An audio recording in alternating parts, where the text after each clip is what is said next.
বাংলাদেশে সংখ্যালঘু হিন্দুদের উপর লাগাতার অত্যাচার, অগ্নিসংযোগ করে পুড়িয়ে দেওয়া ঘরবাড়ি এবং হিন্দুদের উপর অত্যাচার করা হচ্ছে। এরই প্রতিবাদে এবার বহরমপুরে পথে নামল হিন্দু সমাজ। সোমবার দুপুর 1:30 নাগাদ বহরমপুর শহর জুড়ে মিছিল করে জেলা শাসকের কার্যালয়ে গিয়ে একটি স্মারকলিপি জমা দেওয়া হয় হিন্দু একতা ঐক্য মঞ্চের পক্ষ থেকে।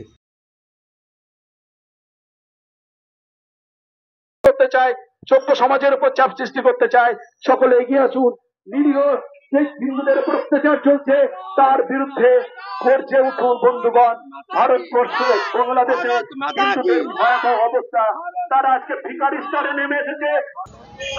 আপনারা সবাই জানেন যে বাংলাদেশের সংখ্যা লঘুদের উপরে, বিশেষ করে হিন্দুদের উপরে যে নারকীয় যে অত্যাচার চলে যাচ্ছে, এই ইউনিট সরকারের নেতৃত্বে যে একজন মৌলবাদী সরকার, তাদের নেতৃত্বে বাংলাদেশে যে অরাজকতা চলছে, দৈনিক যে রক্তপাত হচ্ছে, নারীদের ইজ্জত লুণ্ঠন করছে, বাড়িঘর পুড়িয়ে দিচ্ছে, হিন্দুদের অস্তিত্বকে বিপন্ন হতে চলেছে, তারই প্রতিবাদে আজকে আমরা এই পথে নেমেছি। এবং আগামী দিনেও আমরা ইউনিট সরকারের পদত্যাগ চাই। আজকে আমরা এরপরে ডেপুটেশন যাব ডিএম এর কাছে, এখন একটা ডেপুটেশন দেবো আমরা। এবং এরপরেও যদি এই অত্যাচার যদি রেখে যায় বা বাংলাদেশের যদি এই নারীর অত্যাচার যদি বন্ধ না করে, আমরা আগামী দিনে আরো বৃহত্তর আমরা আন্দোলনে আমরা সামিল হবো।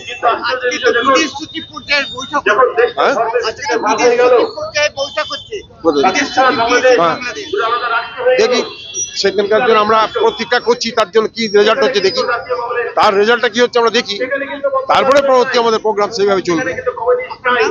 আমার নাম কৃষ্ণেন্দু সরকার। কৃষ্ণেন্দু সরকার। আমাদের এটা হিন্দু একতা মঞ্চের পক্ষ থেকে আমরা এটা করছি।